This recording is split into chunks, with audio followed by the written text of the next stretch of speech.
Allez, on plonge ensemble dans le monde de l'inférence statistique. Vous allez voir, c'est un peu comme acquérir un super pouvoir, celui de comprendre le monde avec des données, même quand on n'en a qu'un tout petit bout.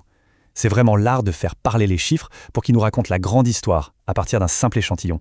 Alors, la grande question, c'est celle-là. Comment est-ce possible, à partir d'une simple poignée de personnes ou d'observations, de tirer une conclusion qui tient la route pour tout un groupe, pour une population entière? C'est tout le défi et honnêtement, toute la magie de l'inférence statistique. Voici le programme du jour. On va commencer par comprendre ce fameux saut de l'échantillon à la population. Ensuite, on verra comment estimer ce qu'on ne connaît pas. Puis, on attaquera la logique des tests statistiques. On les mettra en pratique sur des moyennes et des proportions. Et pour finir, on apprendra à comparer deux groupes. C'est parti! Ce saut de la foi, en réalité, n'est pas si hasardeux que ça. L'inférence statistique, c'est justement la boîte à outils qui nous permet de faire ce saut de manière contrôlée, de faire des déductions calculées sur un grand groupe à partir d'un petit échantillon, à condition bien sûr que cet échantillon soit bien représentatif. Ce n'est pas de la magie, c'est une méthode. Ok, premier outil dans notre boîte, l'estimation. L'idée est toute simple en fait. Puisqu'on ne peut pas interroger ou mesurer tout le monde, on va utiliser les informations qu'on a sur notre échantillon pour donner la meilleure estimation possible de ce qui se passe dans la population entière. Bon, pour estimer ces fameuses valeurs inconnues, il y a deux grandes approches, l'estimation ponctuelle et l'estimation par intervalle. Chacune a ses avantages et ses inconvénients, on va voir ça tout de suite. Alors voilà le compromis. L'estimation ponctuelle, c'est direct, c'est un chiffre unique, c'est notre meilleure supposition. Le problème, c'est presque certain qu'elle soit un tout petit peu à côté de la plaque. L'estimation par intervalle, elle est plus nuancée, plus honnête. Elle nous donne une fourchette, une plage de valeurs en nous disant « Écoutez, je suis confiant à 95% que la vraie valeur est quelque part là-dedans. » Pour que ce soit bien clair, prenons un exemple. Une entreprise cherche à connaître la productivité moyenne de ses consultants qui travaillent au bureau.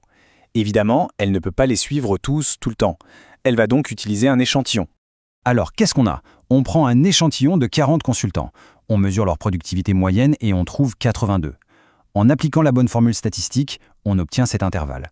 Concrètement, ça veut dire quoi? Ça veut dire qu'on a 95% de chances que la vraie productivité moyenne de tous les consultants de l'entreprise se situe quelque part entre 78,16 et 85,84. Bon, estimer une valeur, c'est bien. Mais souvent, ce qu'on veut vraiment, c'est prendre une décision.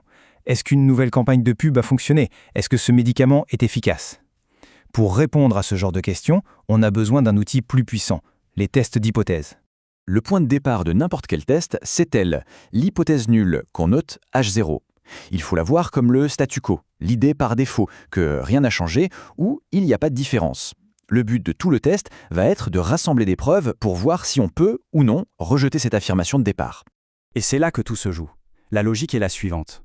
On se dit « Ok, si l'hypothèse nulle est vraie, à quoi devrait ressembler mon résultat? S'il tombe au milieu de la courbe, dans la zone la plus probable, alors on ne peut rien conclure. Mais s'il tombe dans les extrêmes, dans les petites queues de la courbe, il est tellement improbable qu'il nous force à nous dire « Mon hypothèse de départ devait être fausse ».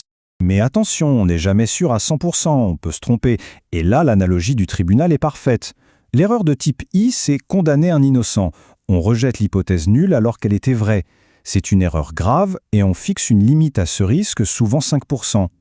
L'erreur de type 2, c'est l'inverse. Acquitter un coupable. On ne rejette pas l'hypothèse nulle alors qu'elle était fausse. Un autre point crucial, c'est la question qu'on pose. Un test bilatéral, c'est quand on se demande est-ce qu'il y a une différence, peu importe le sens, en plus ou en moins. Un test unilatéral est plus précis. On se demande est-ce que ça a augmenté ou est-ce que ça a diminué. Et comme on le voit, ça change la zone où on va prendre notre décision. Allez, assez de théorie, on met tout ça en pratique maintenant. On va voir comment ça s'articule dans deux cas d'école, quand on teste un pourcentage, ce qu'on appelle une proportion, et quand on teste une moyenne. La procédure est comme une recette de cuisine, très rigoureuse et toujours la même. D'abord, on pose les hypothèses, ensuite, on calcule une statistique qui résume l'écart entre nos données et ce qu'on attendait, puis on évalue si cet écart est surprenant ou non, on prend une décision, et enfin, et c'est très important, on traduit cette décision en français clair. Premier cas. Une entreprise sait qu'historiquement, 70% de ses consultants étaient satisfaits. Depuis le passage massif au télétravail, elle se demande si ce taux a baissé. Elle fait donc un sondage. On suit la recette. Hypothèse nulle, H0, rien n'a bougé, le taux est toujours de 70%. Hypothèse alternative, H1, ce qu'on soupçonne, non, le taux a baissé.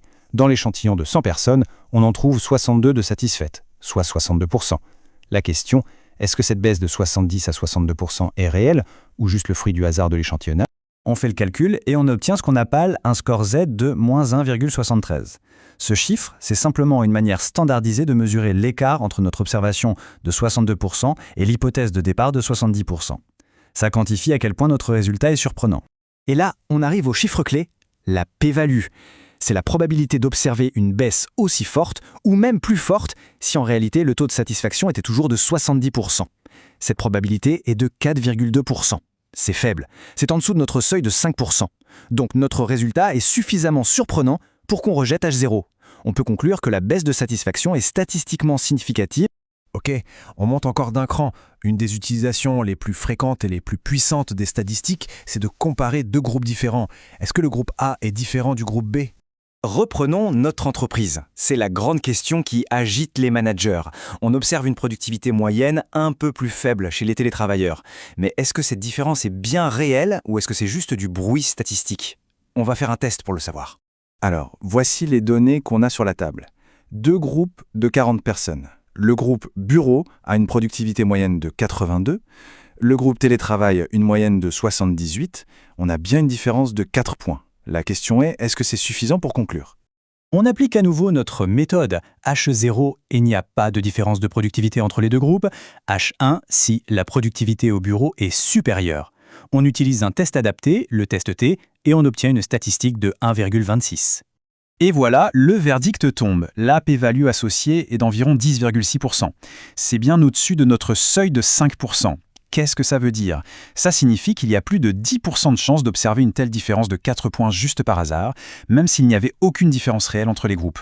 La conclusion est donc qu'on ne peut pas rejeter H0. Autrement dit, sur la base de ces données, on n'a pas de preuves statistiques suffisantes pour affirmer que le télétravail diminue la productivité. Alors, maintenant que vous avez les clés en main, pensez-y une seconde. Toutes ces affirmations qu'on entend tous les jours, tous ces gros titres de journaux, quelle est l'idée reçue que vous aimeriez passer au crible avec cette méthode ? C'est ça le vrai pouvoir des stats. Nous donner les outils pour séparer le signal du bruit.